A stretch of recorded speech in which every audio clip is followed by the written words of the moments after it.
I was just 17 years old when The Next Generation debuted, and each week I eagerly watched for any reference to the original series. But beyond this brief mention, the Constitution-class Starship Enterprise, Captain James T. Kirk commanding. TNG avoided any overt references to the original series, but at the same time, it seemed that they were, for the lack of a better word, rehashing a lot of concepts from the original series. And when I say a lot, I mean a lot. From your point of view, he is only a facsimile, a knockoff, a cheap imitation. Well, I wouldn't go that far. And besides, TNG would go on to become a great series in its own right, but it took a few years to get there. Let's delve in and compare Season 1 of TNG to its predecessor. We're starting right now. Number 1, cut from the same cloth. So right from the beginning of the first episode, it was hard to ignore the similarities between Q and Trelane, with their godlike abilities and their outlandish, aristocratic eccentricities. Get off my ship. Get off my ship. Both Q and Trelane freeze an officer in place for pulling a phaser on him. One is literally frozen. He's frozen! On a side note, I'm not sure why DeSalle tried to sneak up on Trelane with that huge mirror right there, but whatever he was planning, it was doomed from the start. They enjoy wearing costumes and impersonating authority figures. And when each places a captain of the Enterprise on trial, they play the part of judge and jury. How plead you? How do you plead? I haven't come to plead in your court. Guilty. Irrelevant. Entirely irrelevant. On all counts, you are guilty. You will hang by the neck, Captain, until you are dead, dead, dead. Number 2, now is the naked time.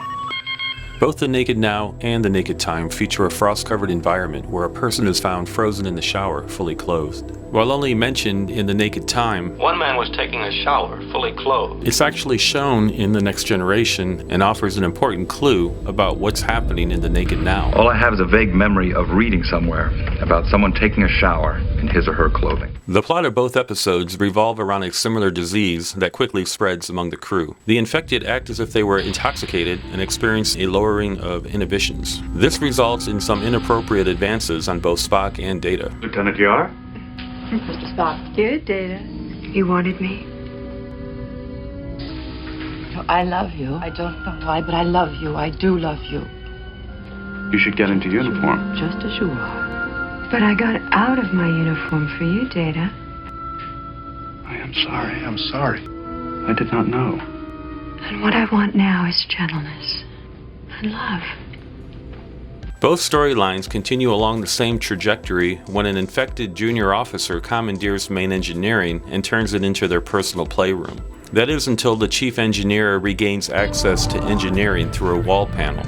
Only then do they realize the full extent of the danger the ship is in. Turn the engines off. Someone here has yanked out all the control chips. Sir, I cannot replace these chips in 14 minutes. 2 hours, 3, maybe. Got to have 30 minutes. Meanwhile, an antidote is tested on both helmsmen, and they both recover immediately. Wow. What was in that, Doctor? My head's beginning to clear. I was on the bridge. Come here. After having Kirk and Riker shake some sense into them, it's up to Spock and Data to save the day. Bridge, we're ready. Engage.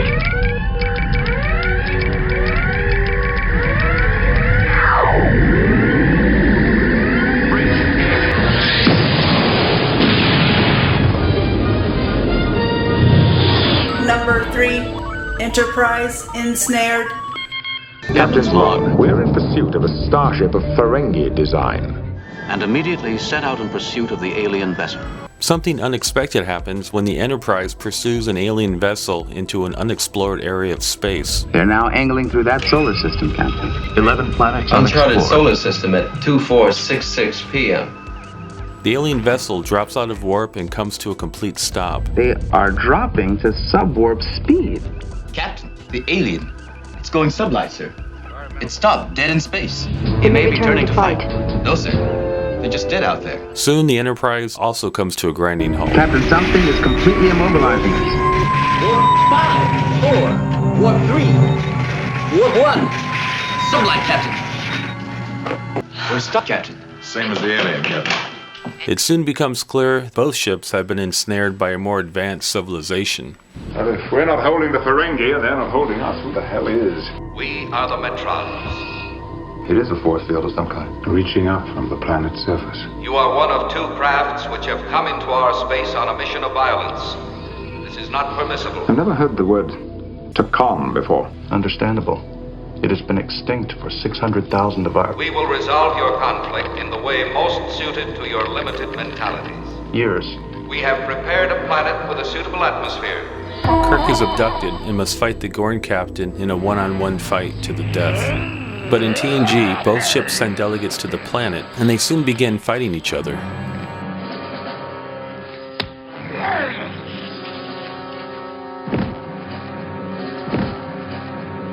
Soon, a sole member of the advanced civilization appears and grants the Enterprise amnesty. Normally, I would have destroyed all of you. You will not be destroyed. It would not be civilized. What happened to the Gorn?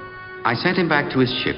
While offering to destroy the other If you ship. like, I shall destroy him for you. Shall I destroy them? No, that won't be necessary. Then they would learn nothing. But both Riker and Kirk decline the offer.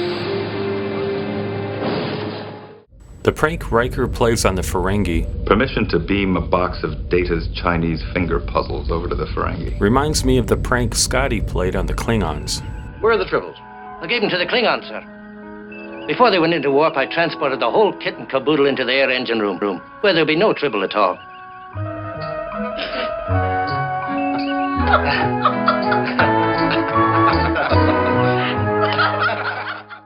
Number 4, what's gotten into the captain? Lonely Among Us always reminded me of 2 TOS episodes cobbled together. An unseen intruder causes a series of malfunctions aboard the Enterprise.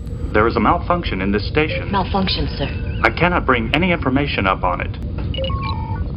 Science 2 does not function either, sir. Engineering to Captain Picard.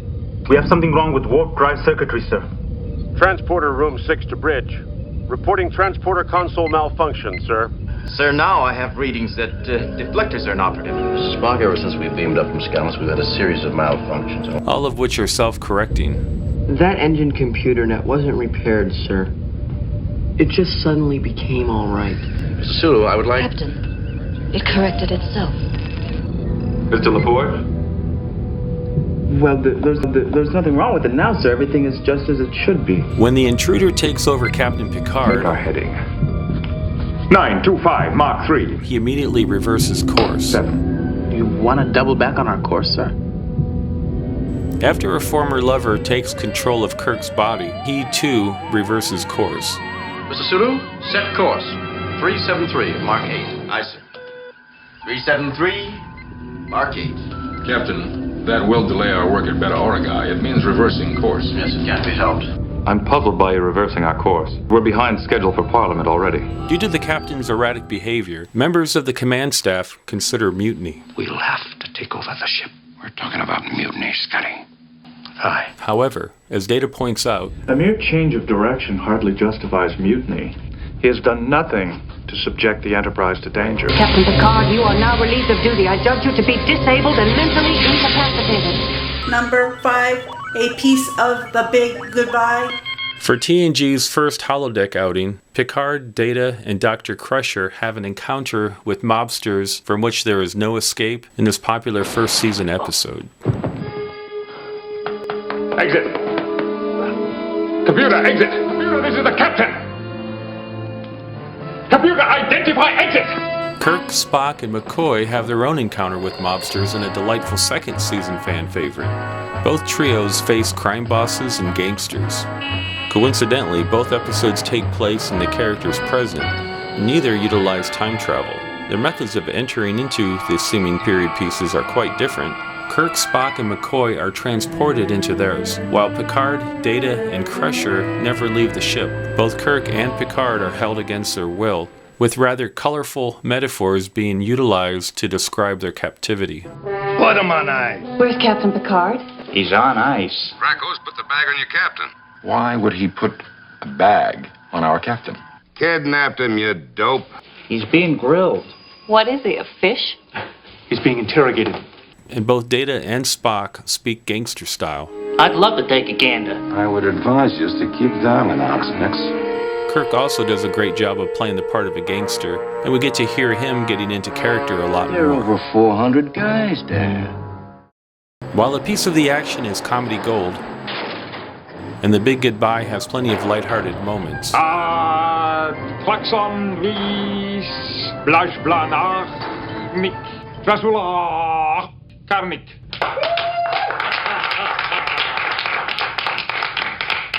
The central holodeck plot ends on a somber note. And you've gone. Will my wife and kids still be waiting for me at home? I honestly don't know. I like to believe that Dixon's friend went home to his wife and kids. Bye, my friend. Although, like Picard, we'll never really know.